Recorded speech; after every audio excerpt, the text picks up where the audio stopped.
Welcome to Business Talk, presented in collaboration with the University of Rio Grande and the Ohio State University South Centers, from the heart of southeastern Ohio at the University of Rio Grande TV studio. Our goals are simple: promote the University of Rio Grande and the Ohio State University South Centers, as well as advocate local small business and their support organizations. More importantly, promote southeastern Ohio as a wonderful place to live, explore, and learn. There are many different ways you can find us. The University of Rio Grande Cable Access Channel 17, live online at blogtalkradio.com, and on YouTube if you are unable to catch our show live. Introducing our co-hosts, Jason Winters, Mike Thompson, Patrick Dengel. Thank you for tuning in. We hope you enjoy the show. Hey, welcome back to our show. This week we have a really good guest star, a featured speaker. It's going to be Christy Welch. She's the program manager with the Ohio Cooperative Development Program, as well as the program manager with the Farmers Market. And you know, Jason, we've had Christy on several times, but Christy's sort of a tri-state or four-state star, if you want to call it that. She goes around to many individuals and she helps them with a variety of different things, which sort of gave me a little bit of thinking.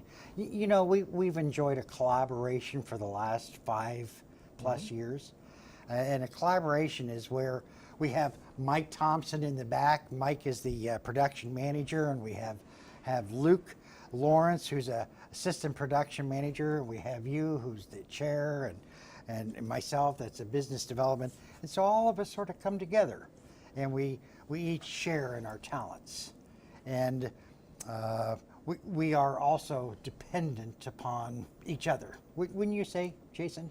We do. We work very well together, but we're really not a cooperative. No, we're not a cooperative. We're a collaboration. So what's a cooperative, Pat? Well, that's a very good question, and that's why we have Christy here. She's going to sort of tell us what some of the unique things are about cooperatives and why farmer markets are also involved in that. So, Christy, welcome.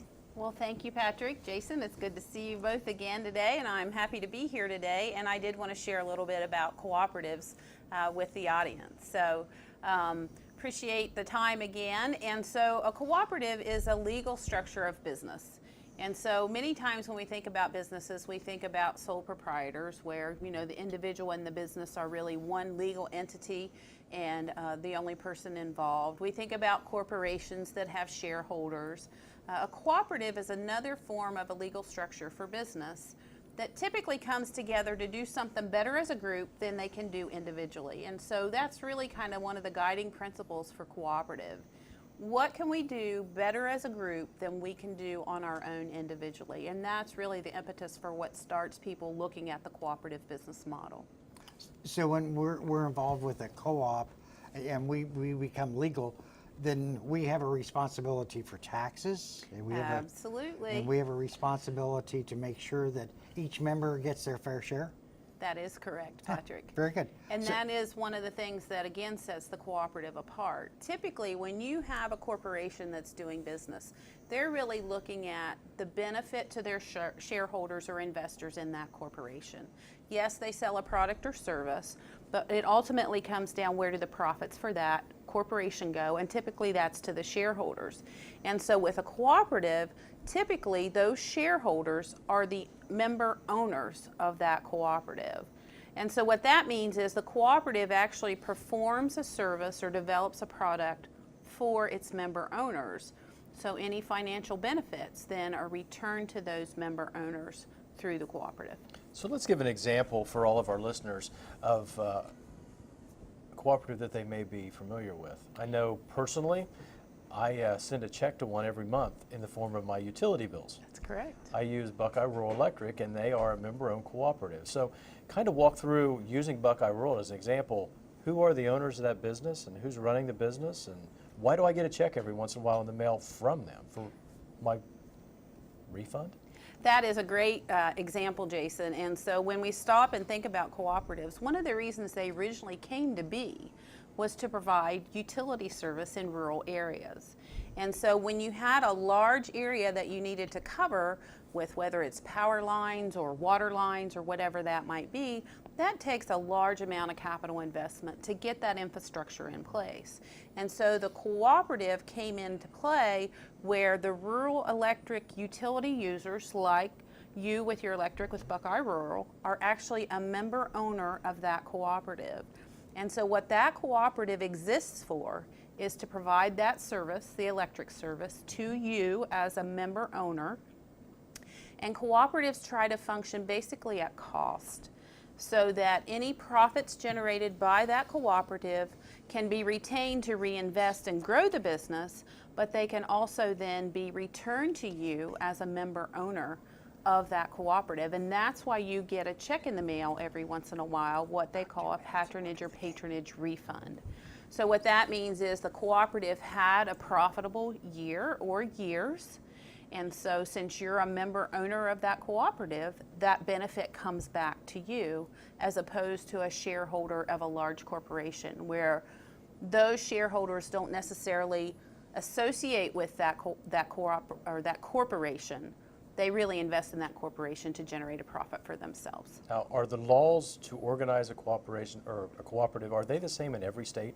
That's a great question too, and no, they are not the same in every state. Here in Ohio, it's section 1729 of the Ohio Revised Code that regulates cooperatives in the state. And one of the nice benefits of the laws here in Ohio is any type of business can now be a cooperative. In some states where the laws have not been updated for many years, like West Virginia, who we also serve with our technical assistance, cooperatives can only be agricultural based. And so when we stop and think about the regulations, if you're looking at the cooperative business structure, you really need to investigate the laws in your particular state on who can and cannot form a cooperative and then how those can be run and managed. You know, Jason, Christy brought with us a video in which she goes through what a cooperative is, 7 different things. And maybe, Mike, if you would mind playing that video.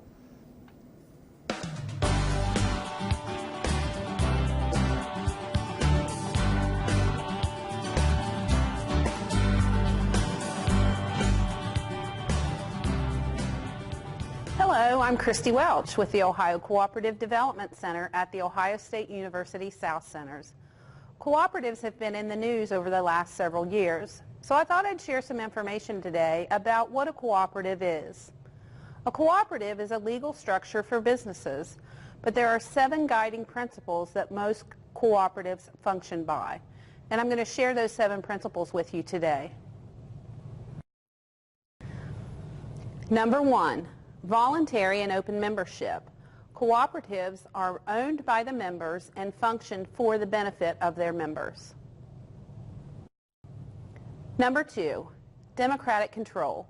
Cooperatives are controlled by their members, and each member has 1 vote on how the cooperative operates and functions. Number 3, economic participation.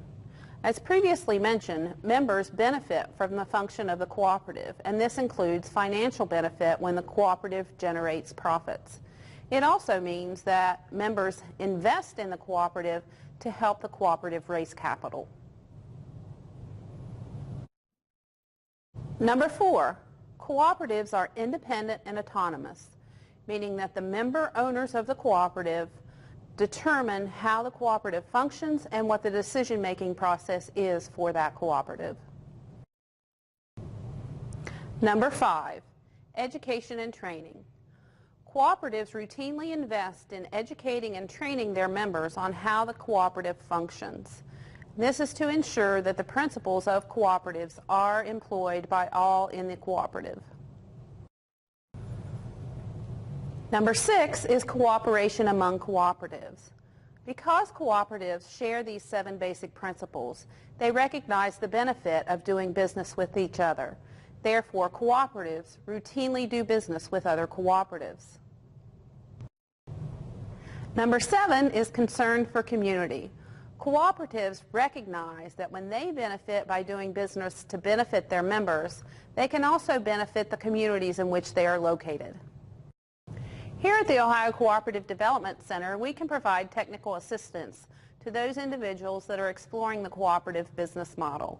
We have many resources on our website, or you can contact us and we can work with you one-on-one. You can check out our website. That is southcenters.osu.edu/cooperatives. Or you can give us a call or send us an email and we'll be happy to share more information with you.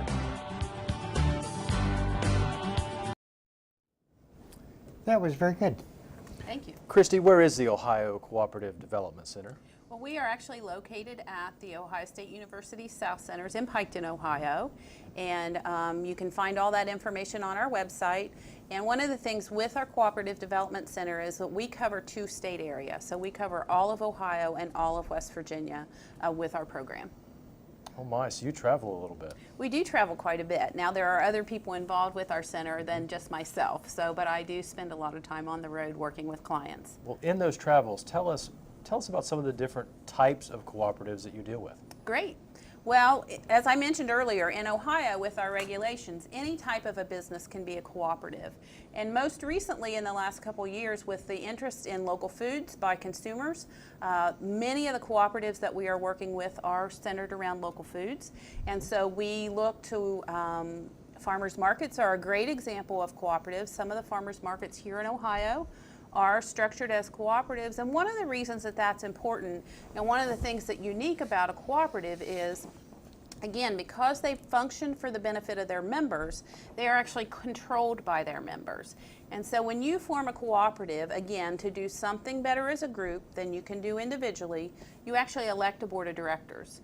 And so you, I'm sure, with your rural electric service, get a ballot in the mail and can elect the board of directors of that cooperative. And then the cooperative board of directors are the ones that are the decision makers for that cooperative. Again, elected by the members of that cooperative. And so democratic control is one of the things that really sets cooperatives apart from other business structures as well. So not only farmers markets here in Ohio, we have a local brew pub that is actually structured as a cooperative over in the Dayton area, and they've been in business now for 2 years and have been very successful with their venture. Now, are they a microbrewery also? They are a craft brewery, and they are located in a suburb of Dayton and have over 2,000 members in their cooperative. So it's been Wow. really interesting to see that whole process unfold. Now, what is the benefit of bringing all of those individuals together in a microbrewery situation? What can all those people bring together to the table? Well, just like with the rural electrics that I mentioned, Yeah. Raising capital. And so if we stop and think about, instead of one person having to come up with all the capital to start a new business, if we can cooperate to do that, you put a little in, I put a little in, Patrick puts a little in, and so it spreads that capital requirement out over more people. Typically makes it a little bit easier to raise those necessary funds.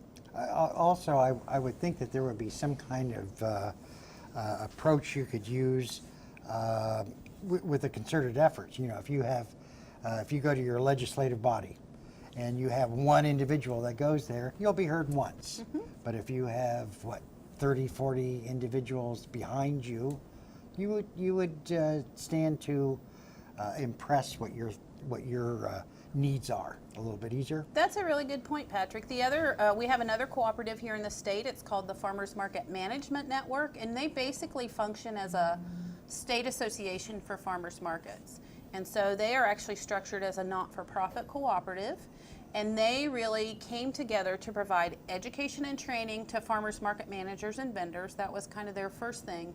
But they also then, to bring that voice to some of the regulators around the state and the country, even for that matter, that regulate how things can and what can be sold at farmers markets. And that's been a really important aspect of that cooperative, and they've been very successful in really kind of clarifying some of the regulations that govern farmers markets here in Ohio. So that's another great example. Well, I know that Jason has been very active. His family and he have been very active in the farmer markets programs, both here in Gallia County. Anywhere else, Jason? No, just here in Gallia County. In which your son was very actively involved, and some of the information you brought back to not only the students but to our office was unique. It was good.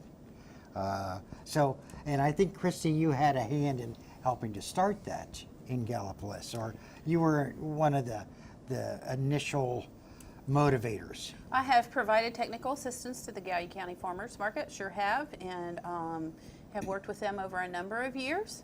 And I do that for farmers markets around the state of Ohio. And again, it provides the education or access to education that maybe they didn't realize was available to them. One of the issues we get all the time with farmers markets, of course, are the food safety regulations. And so we get many, many questions again about what can be sold at a farmers market, what are the regulations that govern how things are sold at a farmers market. But I think it's important also you raised the point, Jason, earlier about filing taxes. Once you become a legal entity, there are certain things that you are required to do. And so as a cooperative, one of the things that you must do then is file an annual tax return. You need to have an annual meeting to document that you do have members, how those members come into the cooperative, who's elected to the board of directors. And so really the governing documents, internal documents for a cooperative, are what we call bylaws.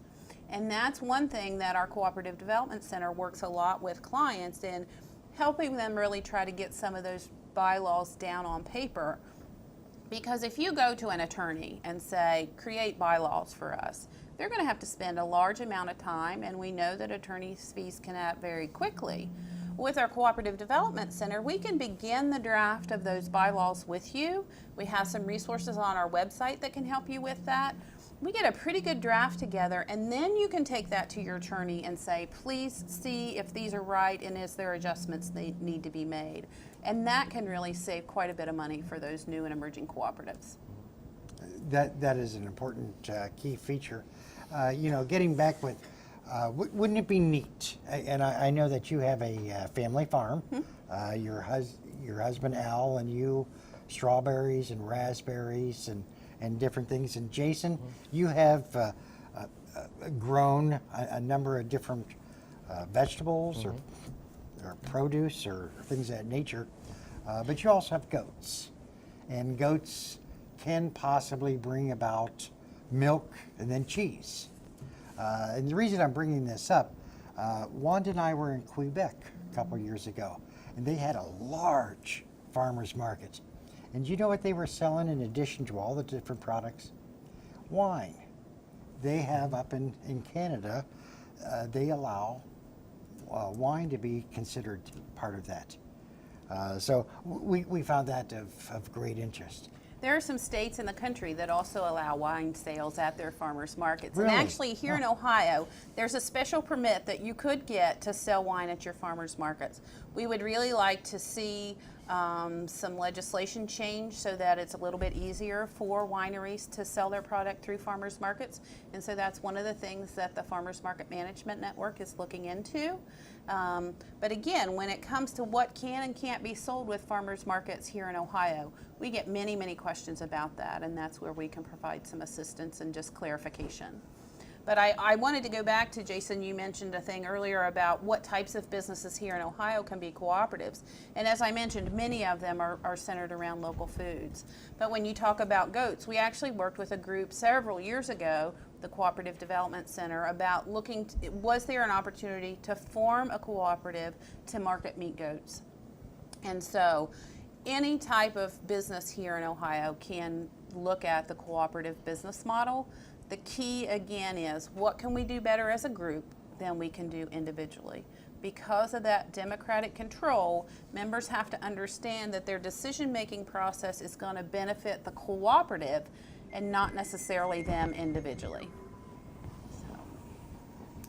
It's hard to get good talent nowadays. Is that your Halloween theme? Yes, it is. What can I say? What can I say? What does it cost to use your services, et cetera? With the Ohio Cooperative Development Center, we are funded through the USDA Rural Development's Rural Cooperative Development Grant Program. So we are funded by your tax dollars through that federal grant program, so it doesn't cost anything for you to sit down with us and explore the cooperative business model. If we have a very in-depth special project, sometimes there's a fee associated with that, but we really try to serve the client as that's best going to meet their needs. And one of the things that we have through the Cooperative Development Center is a seed grant program. So these are small grant dollars that new and or emerging cooperatives can apply for, up to $3,000, to do things like maybe pay that attorney to look at those bylaws and make sure that we have our ducks in a row. And you can find that information on our website as well. So how difficult is it to start a cooperative? Well, I don't necessarily think that it's a difficult process from the paperwork aspect of it. It's really very easy. There's a form that you can fill out on the Ohio Secretary of State's website, and you pay a $125 fee to the Secretary of State's office, and then you are a cooperative. But when you talk about bringing groups together that can do something better as a group than they can individually, those are really the kind of things that need to be worked out before that paper's ever filed with the Secretary of State's office. And I tell people, when you bring decision making together in a democratic process and then you throw money into that as well, there's a lot of issues that need to be worked out. Who can be a member of the cooperative? What if somebody decides they don't want to be a member anymore? How do they get out of the cooperative? What if the cooperative is very successful and somebody comes in and offers to buy that cooperative? And so again, by doing that previous work or that work beforehand, getting those things down on paper so that everybody understands the process can really save a lot of headaches down the road. So the difficulty is in the organization of the individuals that are involved. Yes, and I think really to have a successful cooperative, you need that key core group of people that really kind of start the process along. And typically we work with groups of 3 to 5, 7 people that have a passion and have recognized this need and this need for this cooperative and how they would like to see that move forward. It would be very difficult, I think, not impossible, but more difficult if you had a larger group. If you had 50 people in the same room and are trying to start this process, it's going to be a little bit more difficult. Christy, what's the best way to get in touch with you? The best way to get in touch with me is through email. My email address is Welch, that's WELCH.183 @osu.edu, and that information is also on our website as well. And so if someone comes to you and they approach you and give you proprietary information, can they be assured that it goes no further until they... Absolutely. That is one of the things that we really stress with our clients, is that anything that we discuss is confidential, and we will not share that information unless they would give us permission to do so. A lot of times when we work with people that are starting a new enterprise, one of the big needs they have is access to capital. And so what we can do then is direct folks to, you might look at this program, you might check out this particular lender. And sometimes it's even a situation where I'll say to that client, these folks have a program, is it okay if I call them and just see if that's a fit, and then the client will follow up directly. But confidentiality is very important and something we take very seriously. Well, it's very easy in southern Ohio, southeastern Ohio, to get to Ohio State University South Centers. And I think sometimes you meet with individuals here at the University of Rio Grande or at the Chamber. But what happens if I live in Toledo? Do I have to come down here and see you? Well, as I mentioned, we cover the whole state of Ohio and the whole state of West Virginia. And so it's myself and Tom Snyder, who is a previous director, and he is in charge of special programs now. And what we really try to do is schedule a time where, for at least that initial meeting, we can meet face to face. And so Tom or myself typically travel quite a bit, because I really think even with the technology that we have today, you really can't replace that personal contact and that one-on-one interaction you have initially. And so we try to just work with schedules and pick a time and a place that works for both us and the clients. And so when you call the office, that's why I gave you my email address. I'm not there very much. I'm usually on the road. So email is the best way to get in contact with us. But we'll certainly travel to Toledo. We travel up into Northeast Ohio. We travel over into West Virginia quite a bit as well. And so on your website, that's under the Ohio State University South Center's Yes. website also? Yes. And what's the best way to look at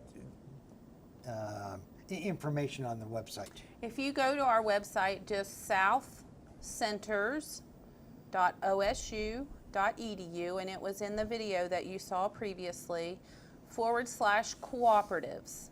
And then we have a menu of options on the left-hand side of the screen there, and so there's information about starting a new cooperative, there's information about what a cooperative is, there's information about developing bylaws, seed grants, and those kinds of things, as well as our contact information. Well, Christy, we certainly do thank you for joining us today on Business Talk.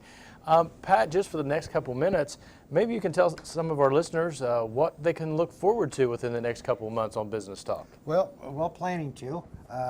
We have talked with Jessamy Bright. Jessamy is with Patronus Training, in which she teaches the art of self-defense or use of concealed weapons. An excellent trainer and teacher, and she's very much of a proponent of helping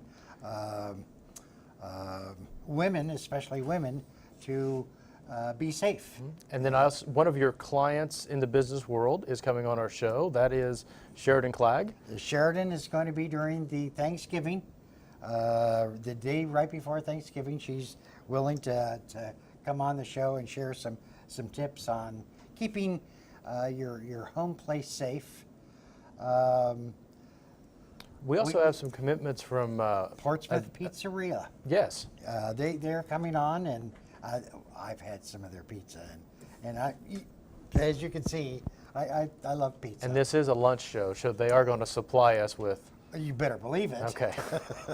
and I believe we have commitments from our provost office and also Yes. our president's office Yes. here on campus. Both are new to the University of Rio Grande, Yes. and we're going to introduce them to our public. Yes, Dr. Richard Sachs, who's the new provost, and Dr. Michelle Johnston, who just came aboard the University of Rio Grande Community College. We also have Brad Bergerford. Brad is a working associate with Christy. He's very actively involved in the agricultural world, and it's phenomenal down at the OSU South Centers what they do with the agriculture. As a matter of fact, you got your start, Christy, didn't in the research with agriculture? I certainly did. I started with the horticulture program at the OSU South Centers, and I'm now part of the business team.